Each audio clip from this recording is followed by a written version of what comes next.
And welcome to the Research Works podcast, brought to you in association with Curtin University and the Healthy Strides Foundation. Your hosts are Dr. Dana Poole and Dr. Ashley Thornton, and together we will interview world-leading researchers in the area of child health to support your practice in being more evidence-based. Well, hello everyone, it's Dana here, and I really hope you've all enjoyed the podcast from Gareth Bainham over the last 2 weeks. We've had so much great feedback from it, and I think it really just highlights the value of the content. So today we do have something slightly different for you in that we don't have Ash. No, she's not having another baby, but she does have tonsillitis. So losing her voice for a podcast doesn't really quite work. But we're really, really lucky today to have Marissa Smith here joining us. Marissa Smith is a clinical coordinator and a physiotherapist at the Healthy Strides Foundation. So welcome to the show, Marissa. Good morning, Dana. Thanks for having me on the show again. Good morning. I'm really excited to talk about this paper too, which is titled Mental Wellbeing in Non-Ambulant Youth with Neuromuscular Disorders. What makes the difference? This paper represents a wonderful team including Jenny Downs, Andrew Wilson, Dana Hintz, Shane Patman and the lead author Vivienne Travlos, who is our guest today. Welcome, Vivienne. Thank you very much. It's great to be here. So Vivienne is well known for her research, clinical and her teaching experience. With over 20 years of experience, Vivienne has worked in paediatric practice in South Africa, the UK and of course Australia.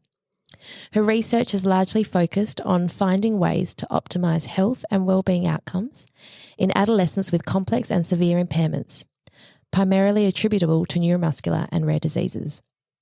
The paper from Vivienne's PhD are well worth a read, and you can see that her focus is very much on quality of life, mental wellbeing, and the psychosocial wellbeing in non-ambulant youth with neuromuscular disorders. The breadth of this work is really relevant for all disciplines and just so interesting and exciting, Vivienne. Thank you. I think this is going to be really, really cool. And I think, so Vivienne, thank you so much for being here. I think it follows on really nicely from what we spoke about last week with Gareth Bainham. And now we get to really talk about the work and the life that you have invested into this area. So congratulations first and foremost on finishing your PhD. That's no small thing, that's for sure. It's a team effort. Most certainly. So I've been reading this work with really a huge amount of interest. And I think it really does reflect the kind of work that we need to see now. I read it all and it's all about well-being, it's quality of life. You know, you're thinking about the big things and things that really do matter. And last year, I had the privilege of interviewing you at the Oz Academy Cerebral Palsy Developmental Medicine Conference, and, you know, you're just sort of wrapping things up and getting things ready to go as a PhD. So yeah, congratulations and thanks for being on the show. Thanks for having me.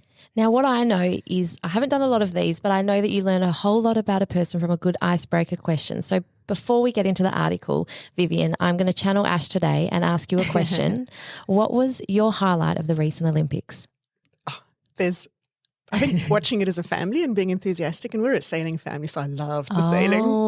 And we did well. I got a bit into trouble because I had it on my phone on that 7+ thing at, during the netball competition. So my daughter was like, "Aren't you watching the netball?" I was like, "Yes, but I'm also watching the gold medal Olympics." And the sailing really is, there's such freedom and power in that.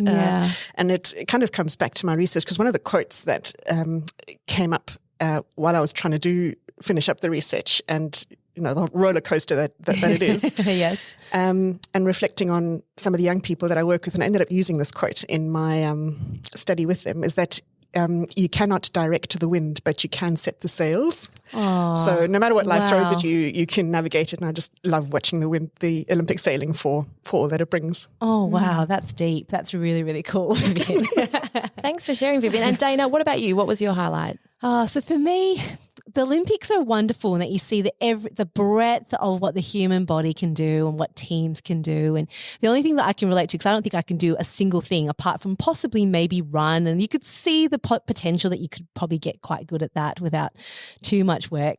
But I love watching running, especially the marathon, when I'm just completely gobsmacked that the human body can do what it does. They're pretty much, when you calculate the rate per kilometre, they're pretty much sprinting the entire time.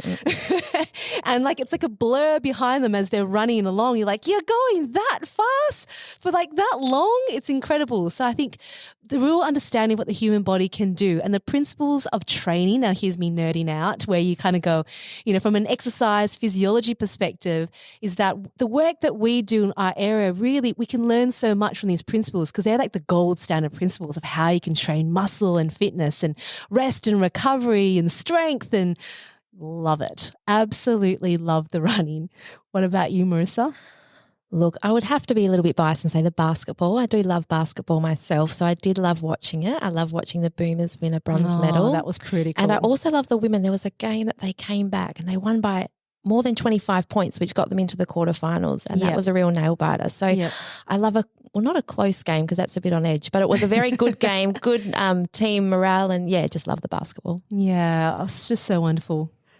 One of my favorite parts was the advert for Toyota with the wheelchair basketball guys. Wasn't it wonderful to see that? And probably going into my research, my young people who can only really move their finger to move the electric wheelchairs see themselves as athletes when they play power sports. So I'm really looking forward to the Paralympics. It'll be huge. So excited. I feel, I've got the goosebumps already about the Paralympics. I'm just so excited about it. This is very topical and we need to get back on topic, but it's still on topic. We could do a whole podcast on this. But moving on to your wonderful article, Vivienne. Thank you for sharing. Over to you, Dana, for the PICO. Okay, fabulous. So this study involved a self-report questionnaire in 37 youth aged between 13 and 22 years. So they had a mean age of 17.4 years as a group. They were all non-ambulant, with 65% of participants having Duchenne's muscular dystrophy. The remaining 35% included youth with spinal muscular atrophy, Nemaline rod myopathy, and congenital muscular dystrophy. So all youth were full-time wheelchair users. Now, with the knowledge that physical and social challenges may be associated with neuromuscular disorders and may impact mental well-being in this group of youth, the Warwick, Edinburgh Mental Wellbeing Scale was the primary outcome measure. And the relationships between mental well-being as measured on this scale was explored across the ICF domains. Now, the results revealed that the mean wellbeing scores were higher than typically develop in youth, but comparable with other chronic conditions such as cerebral palsy and diabetes.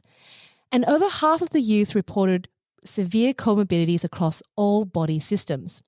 Further, mental wellbeing was independently associated with academic achievement and perceived family support, but not with physical health variables. So this study concludes by stating that beyond the management of physical comorbidities, enabling youth's educational attainment and attending to social support is likely to optimise youth's well-being. Thanks for your summary, Dana. That sums up the article so well. And now it's time to get into it. But this is just such a great follow-on from our conversation with Gareth Bainham last week. Vivienne, before we really get into it, I wanted to just start talking a bit more about the population. So neuromuscular diseases such as spinal muscular atrophy and Duchenne muscular dystrophies cause muscle weakness, which results in a dependence on wheelchair use by adolescents. Vivienne, your paper summarises that current evidence shows that survival into adulthood is possible with timely provision and uptake of best practice interventions. Can you talk us through a bit more about what these best practice interventions are? Yep. So in all of them are muscle conditions, but their brains are unaffected. Yep. So the body's all about movement. Yes. So when you can't move, everybody's system is affected. That's so all your joints are at risk of getting stiff. Your muscles are at risk of getting stiff. It's quite hard to have bladder and bowel movements because you can't stand and walk and get your digestive. It's hard to eat and swallow because your muscles of it's huge. Chewing and swallowing are affected. And then if your muscles of breathing are affected, then you can't breathe as deeply and you can't cough as strongly. So you're at high risk of developing chest infections if you can't clear. And then that's what ends up shortening life expectancy. And your heart muscle is also a skeletal muscle. So if your heart muscle becomes weaker, that's what shortens lifespan. But we do know that as physios, we keep things moving as best as possible. So we can see joints and muscles easily, but we can't really see the lungs and the heart muscle. But I always think cardiorespiratory is awesome because that's what really makes the difference in terms of health and longevity and life expectancy. Absolutely. So we do know that by the time it gets harder to breathe, your heart muscle also has to work harder. So the two kind of go hand in hand. So if we get to support breathing in a timely way, which involves ventilators, which is a big machine to throw at someone to say, look, you're getting headaches in the morning. It's because you're retaining carbon dioxide because you're not breathing well enough at night. It's time for a ventilator. You're giving them this big machine. It's like, oh man, I've just got my head around a wheelchair. Now I've got to get my head around this massive ventilator. Yeah. It all gets really scary. So there's some that go, nah, this is all too hard. And the alarms wake the family up at night, and it's another device in the home. And then there's the ones that get their head around it, that take it.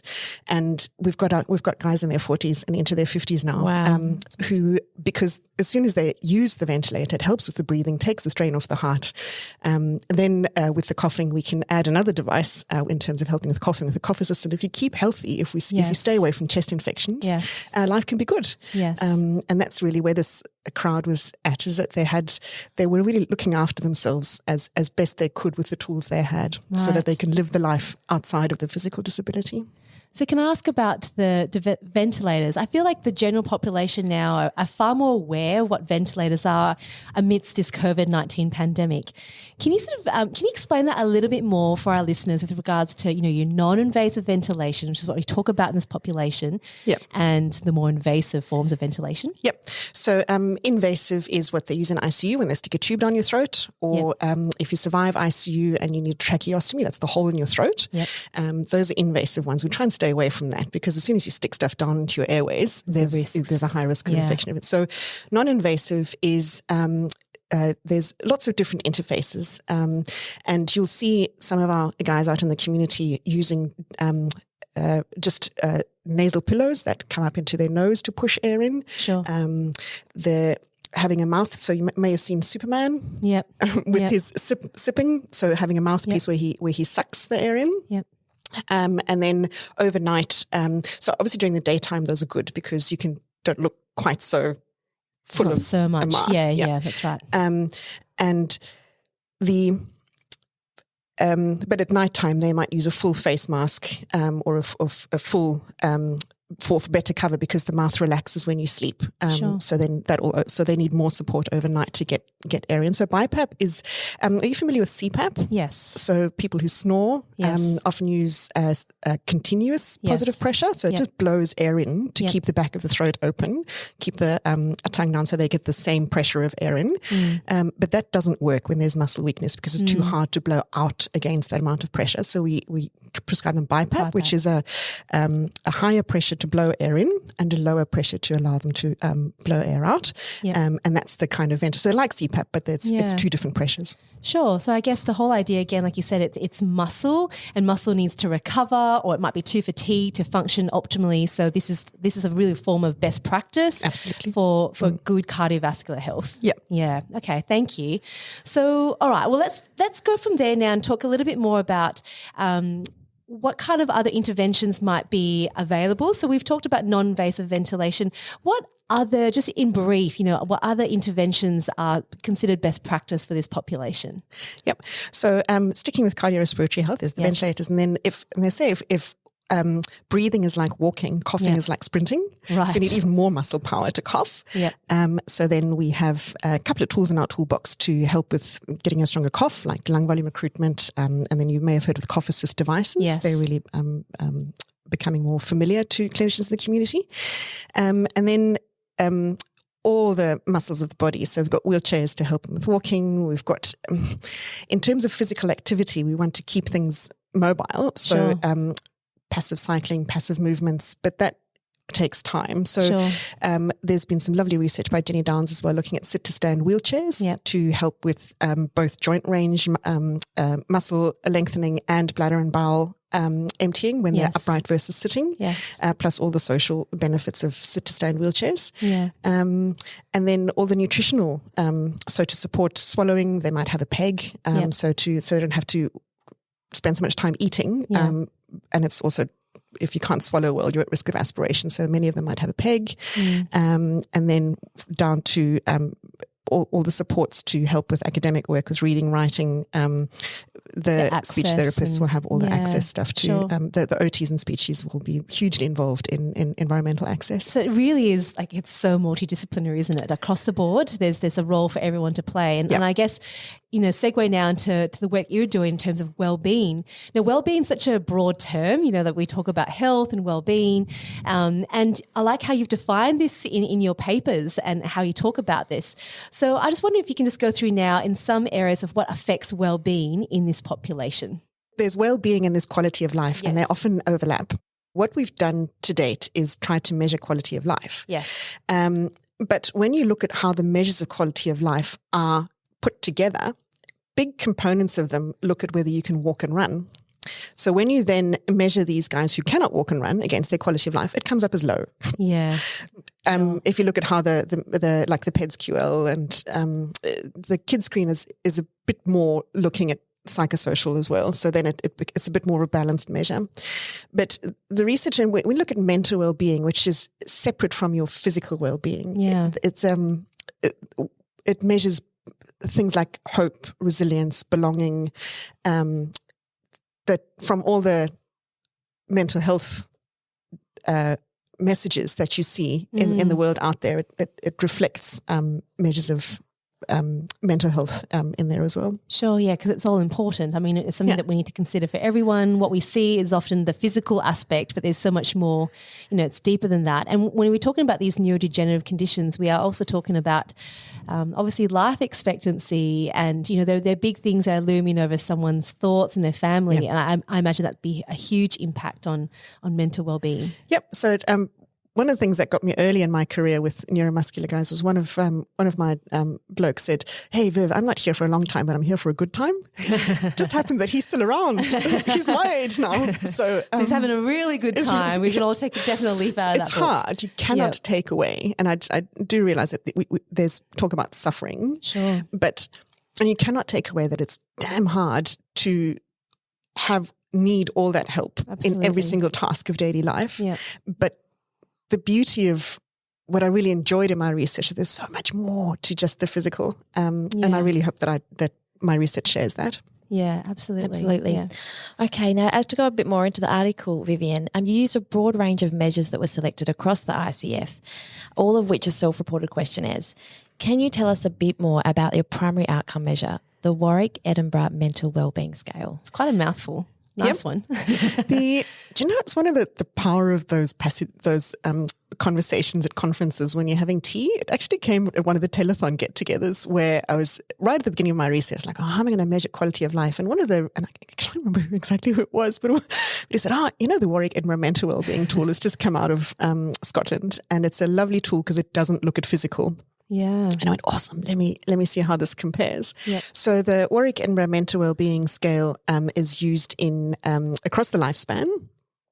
So it's nice you're able to compare data across ages, but it's been widely used in the UK, looking at mental health and well-being in young people in Scotland and the UK. Mm-hmm. So we have data sets on typically developing youth who have no physical disabilities. We have data on kids with cerebral palsy. We have data on kids with diabetes and kids with developmental coordination disorder. Yep. And then I compared how my group looked compared to those populations. So is it a measure that can be done, like how long does it take to finish a questionnaire? There's a short version. There's just over 10 questions and there's 30 questions. So it was the shortest one of my, it'll take 10 minutes. Oh, fabulous. Just a couple of, so it's a 5-point Likert scale. Right, okay. I'd have to just check the number of questions. Yeah, sure. Again, so it's a beautiful tool. Yeah. Okay. So shorter than the quality of life measures, like the PEDS-QL, and shorter than the kids screen as well. So one page. Yeah, sure. And we find that often, we do a lot of research in the area where you want to look at well-being or quality of life, and those measures tend to be very, very long. They're big, involved questions, which I think sometimes are quite confronting questions to ask as well. So it's great to know about another measure. And again, it's the power of just people sitting and talking with each other. This is where, great ideas come from. I remember from my PhD, I was desperately looking for a measure, and I just kept, every time I'd see people, I'd be like, so how do you measure high-level gross motor skills in a valid and reliable way? Tell me the answer. Tell me, help me. Yep. So I think that's a great one that we can share from that one as well. Yep. So I checked myself on it. It took me maybe 3 or 4 minutes to tick all the boxes, and the Great. average of my youth was higher than mine. I was like, there's got to be something to this. Pre-PhD, post-PhD. That's probably PhD. Okay. That's probably a lot to talk about there too. So, okay, the other ICF domains then, you did look across the whole board of them, which is amazing. Now, you talked a little bit about it at the beginning where the physical sort of body structure and function. So that was the health complaints of pain, cardiorespiratory, musculoskeletal, constipation, all the things are affected by not being able to move. Is that pretty much what that reflects? Yes. Yeah. Yeah. Okay. So that's really obviously important from that perspective. Now let's go into the personal factors area, because that one I think really intrigued me in the areas of what that covered. Can you talk about the personal factors and what you looked into there? So I looked at their age, how long since they'd been in a wheelchair, because it's different for the Duchenne boys to the less rapidly changing conditions like SMA, who may have had much longer experience of being in a wheelchair and looking different. Yeah, okay. So age, length of time in the wheelchair, looked at their academic achievement. Because I think so much of that is there is some data in the literature about intellectual disability and well-being. Their family structure. I've got kids in school. There's all the ICARA measures of socioeconomic status. There's some looked at parental education, and there's some data in that from cystic fibrosis that the more educated parents, the kids do better. Yeah, okay. And that probably held true for my crowd as well. Sure. And then looking at what all the social support, perceived social support from friends and family. Much of that came from the HSBC study, the health of school-age children, the health and behaviour scale. Again, that was HBSC. I have to look that up again. Is an international through all the OECD countries, looking at youth. So I want to look at what's used in typically developing youth, and then apply that to youth with disabilities, just to see how they're similar and how they're different. Yeah. Would you say, Marissa, we work a lot in the area, obviously the background with Marissa and myself is very much neurological conditions like cerebral palsy being one of the main ones. But, I'm hearing a lot of similarities, obviously, when you're talking about the non-ambulant youth. Would you say there's a lot of carryover there in terms Absolutely. of, would you think that the results from this would be relatively transferable in the sense of the things we need to look at? I'd love for it to be transferable. Yeah, my master's research was in cerebral palsy GMFCs 4 and 5, was qualitative. Yeah. And a lot of what the youth said was, listen to me, I am a human, never mind my disability, listen to me. And I really hope that in this research that's shared as well. That's what the young people want you to see past the disability. Yeah, sure. That's one of the things that I loved in your article is how, talking about well-being and life satisfaction and all of these things brought together rather than always focusing on, physical outcomes and physical goals and that, academic achievement and their ability to participate, I guess, in academic tasks and projects in school, etc., really impacted their well-being. So just how, obviously therapy is important, but also it's really important that we give children and adolescents with these neuromuscular conditions the opportunities to work on their academic achievement. And like you said, if they need other ways to access that through, different computing or IT or other devices, then it's really something that should be focused on and encouraged. Because so much of adolescence is forming your sense of identity. Absolutely. That's the journey they're on. Yep. And I've kind of got the feel from this work that adolescents with physical disability who are obviously different, just there's no point keeping up physically. So you can focus on your academic and you can really achieve and be someone with good academic achievement. And I almost felt that compared to the kids with developmental coordination disorder who look normal, but they're not obviously different, sometimes struggle more with finding that sense of identity. Yeah, sure. So the young people in my study came across as quite confident with who they are. This is who I am. I can't change my disability. Yeah. This is the way it is. Let's get on with what I can do. Yeah. And having us support that. So that's the sad thing then was that of the ones who had finished school, who'd been through university education, this was looking at their participation measures, they were highly educated, bright young people, and they've got so much to contribute. Yep. But then after university, so the 21, 22-year-olds in my study didn't have jobs. And I was like, man, that's just sad because we've got all this potential of young people who are able to, who then once they graduate to adulthood, there's that cliff that you fall off of when we need to create more opportunity there. So let's go into the results a little bit more now, because there's heaps more I want to talk about, but let's make sure we get through the results first. So what was related to mental wellbeing scores? So within each domain, in the body structure and function domain, pain did bring mental well-being down, and fatigue. Sure. Okay. As I said, in the function domain, none of it was associated with mental well-being. So whether you can walk or not, or move your arms, power chair didn't make a difference. Wow. Participation, none of it came up as being associated, but I also thought that was partly to do with my measure. So I looked at the quantity of young people's participation. So that's the amount of hours and minutes they spend. Yeah. And there wasn't but then there's over 120 measures of participation. So if I choose a different measure that was more about how do you feel when you participate, maybe there would have been something there. So frequency of participation was not associated, but there's so much more to participation. Sure. More to explore there. Yeah. Yep. So there's a lot of question marks I'd like to continue with there. Yeah, sure. In the personal factors domain, age, time since wheelchair use, none of that was associated.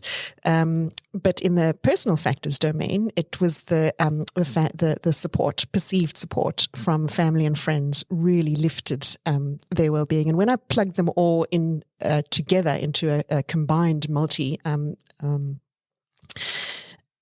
multivariable model, the fatigue fell away, the pain fell away, so they were no longer associated against the domains of perceived support of family and friends. That trumped everything. Isn't that amazing? And I thought that the statistic you had in there as well, I know it was once you had controlled for it, it didn't really come through, but the number of siblings as well was, yes. Can you talk through that one? Yeah. So the... it's kind of the ones in the middle always struggled the most. The ones with no siblings did okay, and the ones with more siblings also did okay. But and it was the same for academic achievement. The high academic achievers did okay, and the very low academic achievers did okay. But the ones who were average didn't really. And it's almost like there's the support structures around them may be able to give more support, but also in the families where there's more kids, you've kind of just got to get on with it. Yeah, sure. Yep. And it's the organized chaos that reigns in those households. Yeah. And for the just absolute awe of what goes on in family homes when there's a greater number of kids, of what they have to squeeze into a day, that the parents' ability to provide the support to everyone is obviously gets harder and harder. So everything we throw at them, we have to be mindful of where that fits into the 24 hours of a family day and the parents' sleep. Yeah, absolutely. So I guess, really to summarize your results, you found that there was associations across the board, in the ICF, but not necessarily what they can and cannot do in the activity level. And we should be considering our role, I guess, in pain and fatigue is obviously there is something there. We know that physical health is really important, but looking at, I guess, the whole aspect of the child within the family context, within education, those are the things that really do influence someone's mental well-being if they're dependent on wheelchairs. That's pretty much if I summarize that, okay, those are the two things if I'm going to go, okay, what do I need to really think about? Yeah. So I guess from there now, what does this mean? Yeah. And that's what my mind when I was reading this article was just thinking about even the children that we see, obviously different population, but, just something to always have in the back of our mind with children and adolescents and as they're progressing to adulthood is the balance between education versus therapy. Yes, therapy is very important, but so too is education. And I guess balancing a person's, their time and their fatigue and, how you use the best time of day and, how do you balance education and therapy and that, not focusing just on one is the answer, but it's getting the right balance. Yep. And again, like you said, Vivienne, it's about the best use of a family's time because families are busy, particularly with multiple kids. And so it just reinforces home. I know something we're so passionate about is evidence-based therapies, good use of family time and good use of resources so that time can also be spent with education. When you say things like that, it's hard for me to sit still. And I know that producer Ed will be like, stop making so much noise. I'm like, my arms are crossed, my legs are crossed so I don't shake too much because I do think this is really, really important. It's not always just about we need to be responsible for public funding with what money gets used. Yes, financial is really important, but time, you can't get that back. And if we keep saying that kids need to spend all this time in therapy, if we overservice or we're doing things that are not evidence-based, we're taking children away from what they should be doing. And remember, Iona Novak talked about the grey area of harm. This is the grey area of harm, taking them away from family, friends, education. That is important. So so my arms are still crossed because I'm just trying to stay really still as I talk about this, but it's so important, That's isn't where it? The participation, the frequency of having boyfriends and girlfriends, because that's really your task in adolescence is to form relationships outside of home. And I was really sad how few of them had boyfriends and girlfriends or were able to go to parties. Wow. Part of that's access issues, part of that's confidence to share who you are and why you look the way you do in a circle of friends. But those who had friends who went to parties and had a boyfriend or girlfriend, that's what you want. It is really cool. And then for sports, so my best guys were the ones who have their crowd in sport, in power wheelchair sport or whatever participation with you can have, because that's where community. Always comparing it back to typical. We participate in sport, music, and it's just finding those normal. One of the ones that stood out to me was a musician who singing was his way of finding himself, and he was nervous of the ventilator's impact on his ability to sing, whether it make him weaker. I'm like, it's not going to make you weaker, it's going to make your voice stronger. Good, so that it's not, you look past the disability. That's right. And we try to find ways that we can adapt the environment and people around so that people can participate. But, I hope everyone can hear me when I'm saying this as well, as I'm not saying, obviously I'm a therapist, I believe in what it is that we do. We have such an important role to play, just like you said at the beginning, when it comes to our ability to support people to be physically active, not because everyone's going to be like, I'd love to be a marathon runner at the Olympics. I'm not going to be that, but I know that it's important for me to be physically active for my digestive health, my cardiovascular health. That's important. Our role as therapists are to find the best evidence-based ways for people to be at the best of their health. That is our role. And if we need to do that in the most evidence-based way, then that's what we should do. And then that releases people to be the best versions of themselves. There's a lot of best there. Sorry, because we're transitioning them to adulthood. So it's about learning how to look after them yourself. Right. And you learn that from your friends. Because in my qualitative study, I asked them, what makes you do what you're supposed to do to stay healthy? Why don't you listen to me? You're supposed to use a ventilator. I'm like, you're just the health professional.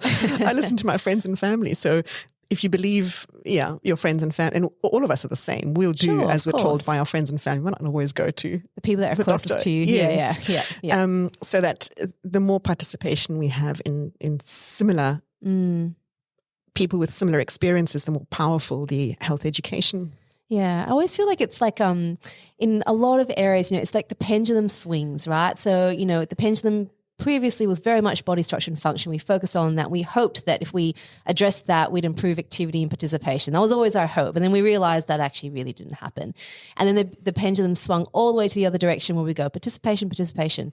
And that's been great. Obviously, you can't just think about participation without thinking of someone's, cardiovascular, cardiorespiratory health.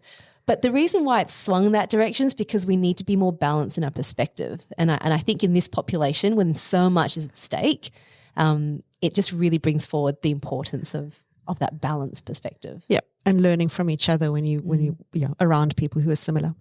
Okay, Vivienne, so there's probably a lot more from here. But to summarise, what would be your recommendation for future work? Where to from here? What are your dreams and aspirations in this area? Yeah, because life expectancy has more than doubled with looking after cardiorespiratory health. So that's, I just love what we're able to do if we get in there in good time in terms of accepting the ventilator and accepting the supports we can provide with deep breathing and coughing. But I did write another paper about what happens at night, because when you stick a ventilator in a family's home and it doesn't fit very well, the alarms go off and the whole house wakes up. Yeah. And but in that paper, it wasn't the ventilator that impacted on the parents' sleep so much, but it was something about the youth's comfort. So I think there's a whole gap of understanding what happens at night in families' homes. Because I also looked at parent carer quality of life, and the parent carer quality of life was affected by sleep quality And the sleep quality, so the lower the parents' carer quality of life, the lower the child's quality of life. And we know that we all know that if your partner's not well, then the whole thing kind of falls apart. Yep. So I'd love for us to look more at what happens at nighttime in families' homes, and what are we doing as physios, musculoskeletally pain-wise, with positioning and respiratory health. And Sue McCabe is just wonderful at making us aware of the whole world that we don't She is see a legend. when we're in a family's home in the daytime. What you don't see, you sometimes forget about. So please think about the 24-hour day and the value of sleep. Yep. And how that looks when we throw stuff at families. So that's about NIV uptake. That's probably one of the big things in there, is giving enough support that happens smoothly. And then carrying on with my data, I'd love to see how these young people end up in the next 5 years in terms of their participation as adults, having many of them are going to uni, many of them are trained. What happens once we don't see them anymore. Yeah. Look, those are great areas to look at. I'm excited for the possibilities there, Vivienne. Thanks for sharing that with us. Well, we're going to sum all of this up now with the 60-second pitch to the common man, Ed. So as you all know, Ed is our producer, and he doesn't have a background in research, and this just provides a great opportunity for us to practice how we can summarize our research to someone who's not in this area. So Vivienne, take it away. Here we go, 60 seconds. Ed, my research was called the My Life, My Voice study with young people with neuromuscular disorders. Now, these are young people who have severe muscle weakness. They can hardly move, but I tried to look at describing what physical health and mental well-being looks like in their world. So what does it mean to be healthy, and how do they keep well? Are you familiar with, have you seen people with muscle weakness? Like, have you heard of Duchenne or spinal muscular atrophy? The second one I've heard of. Yep. So these guys all need electric wheelchairs to whiz around. And they really want the world to know that even though they need electric wheelchairs to move and they might need ventilators to help their breathing, their brains are fine. So I looked at what helps them stay healthy and what helps them be well. So you're aware of mental health being a big thing, especially in COVID times, and having awareness of what sustains your mental health. And I think I'm so glad that I did this before COVID, because it makes so much more sense now that it's your support of your friends and family that helps you stay happy and healthy. And the same applied to the young people. Never mind how bad your disability, if you have a good crowd of friends and your family is able to support you, you're in a much better headspace, and you're able to enjoy what life throws at you. Or navigate what life throws at you. Yeah, that's wonderful. Thanks for that summary. All right, Ed, one question. Wow. Well, this is quite a very deep topic, I guess, talking about people's well-being. I'm still trying to piece everything together. It takes me a lot longer to try to put all the pieces together. But I'm trying to think of you've talked about how like different scenarios in the home will affect people's well-being and their mental health and all the rest of it. I'm thinking of things like socioeconomic kind of factors. How much does that play in terms of people's well-being and mental health? Like, can you break it down to people with more money and resources being able to offer better opportunities, or is that a factor? Yes, I'm sure it is. Well, you can never say sure, but some of my data supports that. So I looked at parents' education.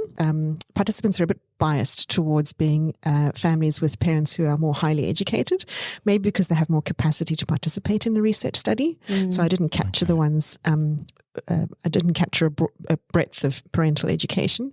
But then I also looked at how much support they have in the home from external care agencies. So people who come in to help get the young person out of bed, help get them back into bed. And there was the ones who had daily help did quite well in their mental well-being, and the ones who had no help at all also did quite well. Okay. But the ones in the middle who only had maybe help every second or third day, or it was inconsistent support, were their mental well-being was lower. So I almost wondered if there was something about a family that has structure, that has routine, that just gets on with things. They can organize their lives and get on with it. But the ones where it was kind of unreliable, but inconsistent support, they struggled more with, they had lower scores of mental well-being. Wow, very interesting. So much to think about, really, isn't there? I know. Yeah. Well, thank you so much. Like Marissa said before, we could talk for a very long time on this, but we really encourage everyone to get a hold of the papers. They're well worth a read. So you can access the links to those papers on our website. And remember, the run sheet notes will be published on our website as well, researchworks.net.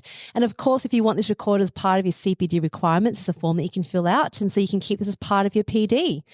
But for now, we will say goodbye. Thank you, Marissa, for being on the show today. Thanks for having me. And thank you so much, Vivienne. Thank you very much for the experience. I'm not sure if I was always in there, but You were brilliant. I tried to find the mic again. So thanks for the opportunity. Thanks so much, guys. Bye. See you later.